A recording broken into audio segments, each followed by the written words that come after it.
It's your responsibility now. Berak, pegang nih kamera gue nih. Jatuh lecet lu yang gua kubur. Udah, elah rapi-rapi bang. Stop, Pak, stop. Hai, balik lagi di Plus 62 Cinema. Thanks for the click this video. Kali ini gue bakalan bahas Kramat 2. Yuk yang penasaran langsung tonton aja.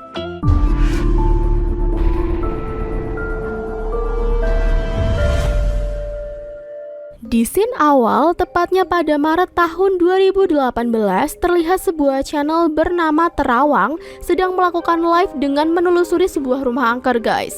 Live tersebut dipandu oleh UT yang merupakan seorang indigo dan juga Keanu. Sedangkan Ajil di sini berperan sebagai kameramen. Di tempat tersebut beberapa kali UT melakukan penerawangan hingga merasa ada sosok makhluk halus yang membuat Keanu ketakutan.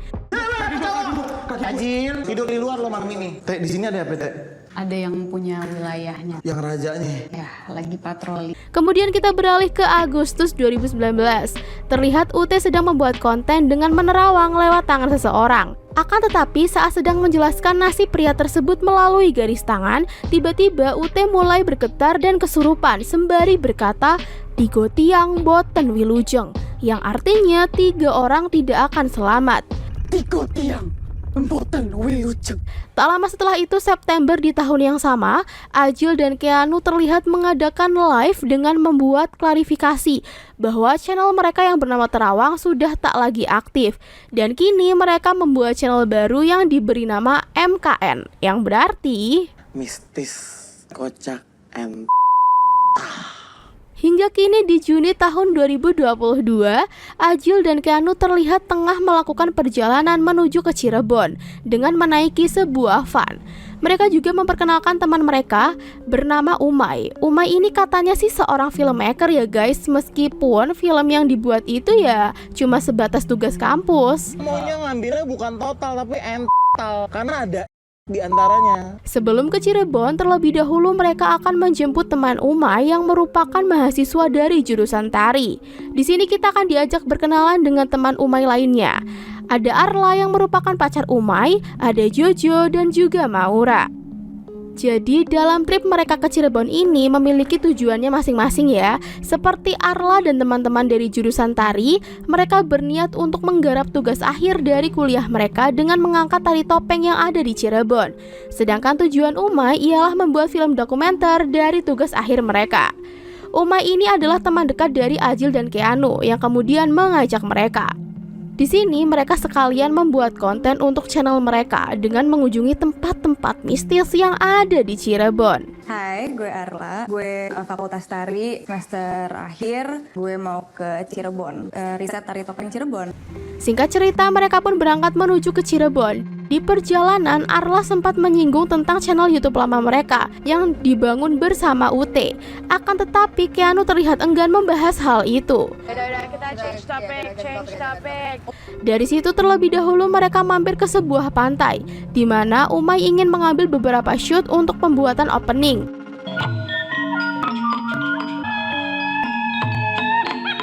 Setelah itu mereka pun lanjut untuk mencari penginapan. Akan tetapi mereka malah tersesat. Karena mungkin mereka telah lelah dan bertengkar, akhirnya mobil yang dikemudikan Ajil tersebut malah menabrak seekor kucing. Arla sebenarnya meminta mereka agar mengubur kucing yang mati tersebut. Akan tetapi Umay malah membuang kucing malang itu ke pinggir jalan. Akhirnya mereka pun dapat sampai di penginapan yang mereka tuju. Akan tetapi mereka harus kecewa karena ternyata penginapan yang dipesan Umay bisa dibilang adalah tempat prostitusi yang jauh dari kata mewah. Ini bisa dilihat dari toilet yang cuma terdiri dari ember dan gayung, yang jelas membuat anak sosialitas seperti mereka tidak mungkin mau tinggal di sana. Buat apa? Enggak, jadi misalnya ada yang habis main di situ, ceboknya ngebersihin. Temen lu Mereka pun kemudian berdebat dengan Umay. Dari sini sih kelihatan ya, Umay yang janjinya mau ngebiayain trip mereka semua ternyata kurang modal dan membuat mereka semua semakin kesal. masalahnya ini gak layak buat Ngomongnya lebih kencang lagi, tanpa resepsionisnya tadi marah. Guys. Malam harinya, Jojo yang kesal meluapkan curhatannya melalui live. Meskipun tak ada yang melihat, tetapi dari jendela terlihat penampakan tangan yang mencoba meraih Arla.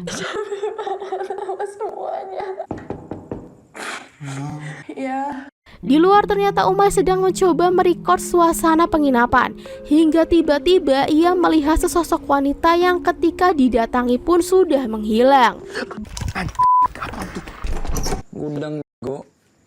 Esok harinya mereka kemudian bertemu dengan Badriah hingga mereka diantar menuju sanggar tua bernama Caruban Larang. Di sanalah rencananya Arla beserta kawan-kawan memulai riset tentang tari yang hilang dengan menggali dari narasumber yang bernama Nyi Kemuning. Di sana kemudian ditunjukkan seisi sanggar hingga mereka pun ditawari untuk menginap di sana saja sembari menunggu Nyi Kemuning. Penari-penari yang malaman suka tidur di sini, mau nunggu di sini selama saya cari mimining nggak apa-apa. Daripada harus kembali ke tempat berbau prostitusi itu lagi, mereka akhirnya lebih memilih tinggal di sana. Akan tetapi ada satu pantangan, di mana mereka tidak boleh membuka sebuah peti yang entah isinya apa. Ini nggak tahu Pak. Maaf, khusus untuk ini jangan dibuka. Mereka kemudian mulai mewawancarai Pak Dajil. Dari sini kita tahu bahwa sanggar Caruban Larang ditutup karena ada masalah dengan pihak pemerintah. Hingga Mimi Kemuning pun pergi dari tempat itu. Karena mereka sangat membutuhkan keberadaan Mimi Kemuning, Pak Dajil kemudian berniat untuk mencarinya. Pondok Caruban Larang dan Mimi Kemuning itu kita mau jadiin topik buat tugas akhir. Kalau ada kemungkinan mau sekecil apapun buat kita bisa ketemu. Saya coba ya, tapi saya nggak janji ya. Di malam hari, Keanu kemudian memulai pembuatan konten misteri mereka di tempat itu dengan menceritakan satu kisah misteri kocak. Habis cowok dilemas dia ketiduran. Si Muhammad ini punya bini. Kayak gitu. Akan tetapi di siang harinya, Badriah yang sedang bersih-bersih malah membuka kotak yang dilarang oleh Pak Dajil. Ternyata isi kotak tersebut ialah benda-benda milik penari yang mereka sebut dengan The Lost Dance. Merupakan sebuah tarian yang menghilang karena tidak ada lagi penerusnya.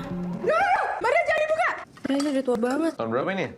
Mereka pun terlihat kegirangan karena mereka menemukan jejak dari bahan riset mereka, yaitu tarian yang hilang. Pak Dajil yang baru datang pun kaget karena mereka malah membuka kotak tersebut. Namun ia pun tak memarahi mereka. Dari situ mereka akhirnya tahu bahwa sosok yang ada di dalam foto ialah Suryani, merupakan seorang penari legendaris yang menghilang tanpa jejak. Duh, kepribadian sih. Beliau nggak ada lagi katanya yang tahu tariannya. Malam harinya, channel MKN kembali membuat konten. Kali ini mereka mengadakan live streaming di sanggar tua tersebut. Di situ mereka mengajak Jojo memandu live tersebut. Agar live lebih menarik, mereka pun membuat semacam gimmick. Kalau ini dibunyiin, Bakalan ada yang datang. Can you feel something? Kenapa, Jo? Jo? Gue capek mau tidur. Hingga live pun berakhir ke sebuah sumur tua kali ini. Kali ini mereka mengajak Maura. Tiba-tiba dari atas sumur terdengar suara kuntilanak. Sontak Maura pun menimpuk sosok yang menakut-nakuti mereka itu. Oh, ternyata kuntilanak tersebut adalah si Ajil yang menyamar. Alhasil settingan yang tak berjalan sesuai rencana itu pun diketahui oleh subscriber mereka dan esok harinya Ajil dan Keanu pun bertengkar. gua nggak ngobrol satu kata pun sama Arif anjing. Lo nggak ada, tau gitu gue temenan sama Ute aja kan? Ya, seperti kebanyakan YouTuber sensasional, selepas membuat masalah, mereka pun klarifikasi dengan mengadakan live. Dari situ mereka berjanji tak akan ada settingan lagi guys.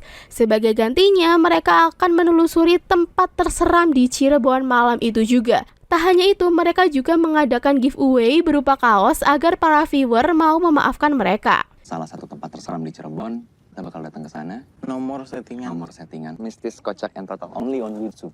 Ternyata mereka kali ini menyambangi sebuah rumah sakit terbengkalai di daerah Cirebon dengan ditemani Arla dan yang lainnya.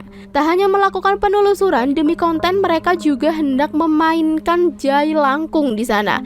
Namun karena suasana di sana sangatlah seram, akhirnya si cowok-cowok inilah yang melanjutkan masuk ke dalam. Assalamualaikum. Mbak, Lah. Kalian laki tuh. Kan gue juga hitungannya bukan cowok. Tapi lu kan berani. Kemenyan pun mulai dibakar, mantra Jai Langkung juga mulai dirapalkan. Tak lupa mereka juga meminta para viewer untuk like and subscribe ke channel mereka seperti kebanyakan YouTuber pada umumnya. Jelangkung, jelangse. If you guys still watching us, subscribe our channel. Tiba-tiba mereka pun melihat penampakan yang membuat mereka berhamburan.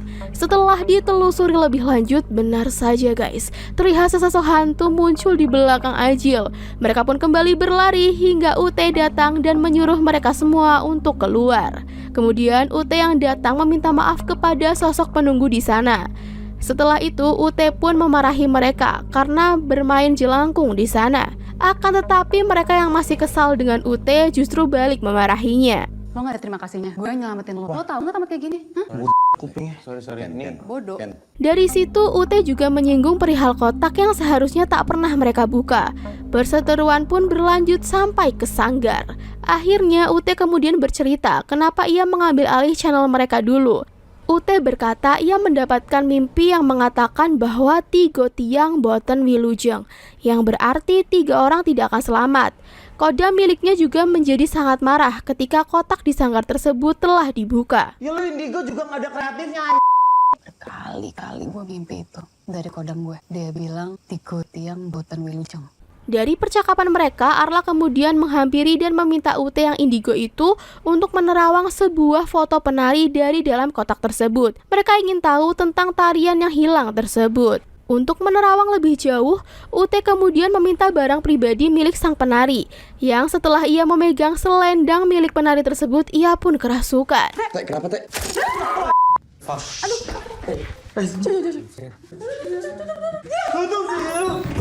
Dari situ UT akhirnya menemukan satu cara untuk mengembalikan tarian yang hilang, di mana itu sebenarnya tidak direkomendasikan ya, yaitu dengan meminta salah satu dari mereka untuk dirasuki oleh arwah Suryani yang ingin tariannya dilestarikan. Nanti Suryani bilang dia itu mau tariannya itu dilihat sama orang-orang. Kita juga mau itu juga. Itu tujuan kita juga. Malam harinya mereka pun memulai ritual tersebut. Di sini Arla yang menjadi relawan terlihat tengah dirasuki oleh Suryani dan mulai menari.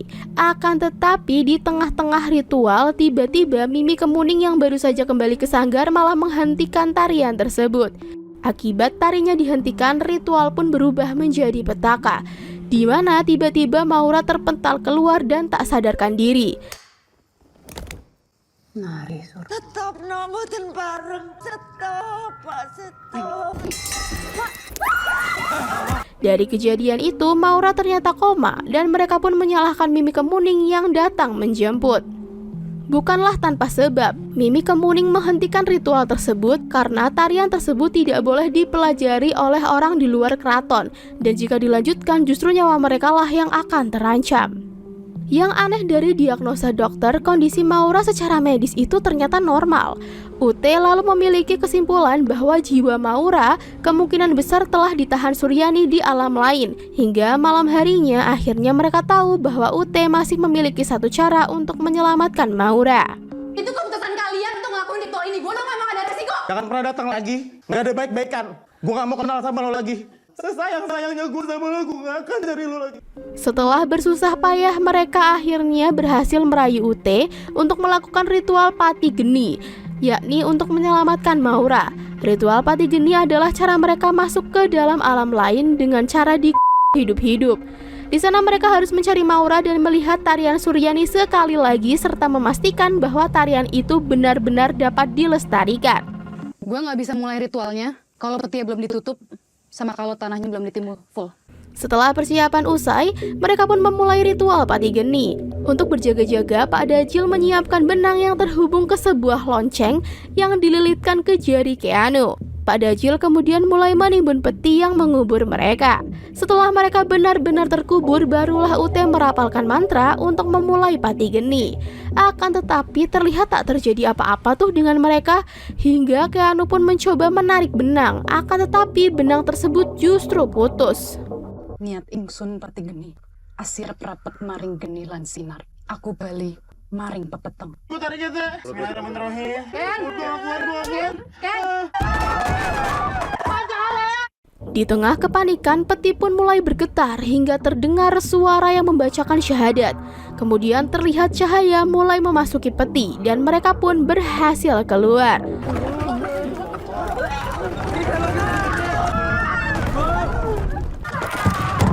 Ternyata ritual tersebut berhasil, guys. Kini mereka sudah berada di alam lain.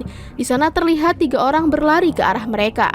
Dan ternyata 3 orang tersebut adalah Poppy, Sada, dan Mickey dari film Keramat 1 yang masih selamat.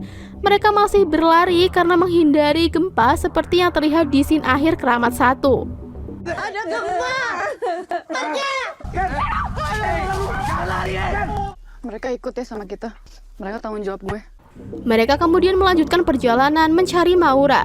Di sini Ute meminta mereka untuk berjalan mundur melewati celah batu. Yang aneh, ketika mereka mulai melewati celah batu tersebut, kondisi di sana mendadak gelap.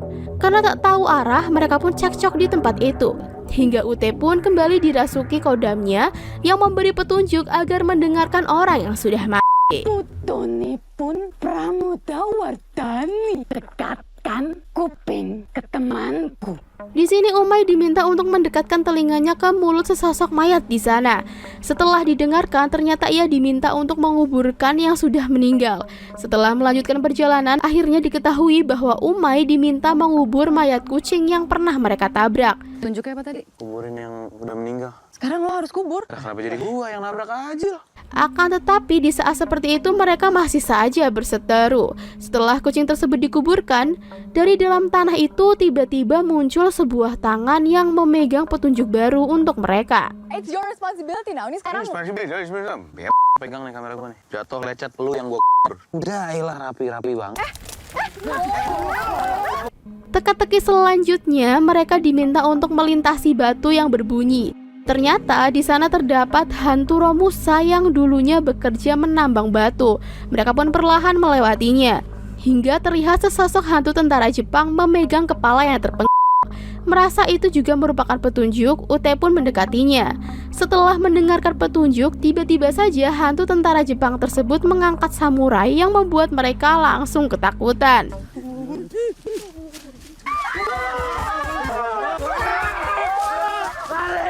Naas, di sini Ajil harus terpisah dengan mereka. Saat terpisah, Ajil justru bertemu dengan Maura. Entah itu Maura atau bukan, karena mereka harus kembali terpisah setelah Ajil melihat sosok genderuwo. Maura!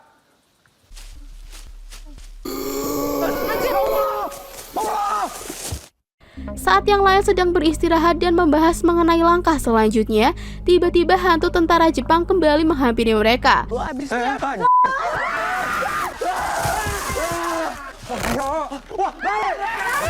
Di sini terlihat mereka sangat putus asa dan ingin pulang.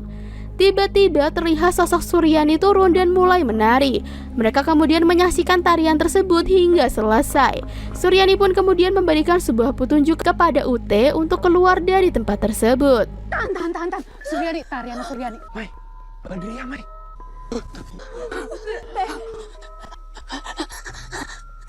Ternyata guys, dulunya ini Suryani dan penari lainnya diculik oleh tentara Jepang. Meski sudah berhasil kabur, akan tetapi mereka tak mau kembali karena sudah ternodai dan akhirnya mereka memutuskan untuk mengakhiri hidup mereka sendiri. Menggunakan obor yang diberikan Suryani, Ute kemudian mencari jalan keluar. Tiba-tiba saja terlihat sosok Maura yang sedang menari. Setelah topeng tersebut ditanggalkan, Maura justru dililit oleh akar pohon dan ditarik ke atas.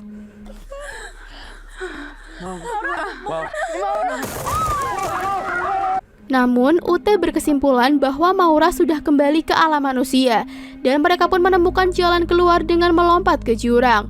Satu persatu dari mereka berhasil lompat kecuali 3 orang yang mereka temui, yaitu Poppy, Sada, dan Mickey yang sudah terlalu lama berada di tempat tersebut. Ayo coba lagi Kak, bisa Kak. Di sini Ute menjadi sangat sedih karena ia telah berjanji kepada seseorang akan membawa mereka kembali. Akhirnya Ute pun kembali tanpa ketiga orang tersebut. Ya, aku udah janji. Lu harus pulang. Aku udah janji Kak. Akhirnya mereka pun berhasil kembali ke dunia manusia, guys. Di sana terlihat Mia yang ternyata juga selamat di film Keramat 1 menantikan kembali ketiga temannya. 3 temen kakak gak selamat Kak, maafin aku. Dan ternyata 3 orang yang tidak selamat dalam penglihatan UT adalah Poppy, Sada, dan Migi.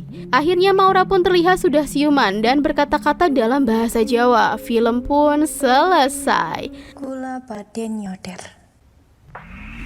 Nah itu dia sequel lanjutan dari Keramat 2 ya guys. Gimana? Creepy parah kan filmnya? Meskipun kita tahu bahwa 3 orang dari Keramat 1 masih selamat, akan tetapi sangatlah disayangkan mereka tak bisa kembali ke dunia manusia. Terkait adanya lanjutan dari sequel Keramat ini kita masih belum tahu ya guys. Tapi di akhir kita melihat Maura yang sudah siuman justru berkata-kata dalam bahasa Jawa, yang kemungkinan sebenarnya jiwa Maura ini tuh masih belum kembali. Atau mungkin saja kini yang merasuk di raga Maura itu adalah arwah Suryani. Siapa tahu juga ya. Oke, sekian dulu review kita kali ini. Apabila ada kesalahan mohon dimaafkan. See you on the next video. Sayang-sayangnya gue sama lo, gue gak akan cari lo.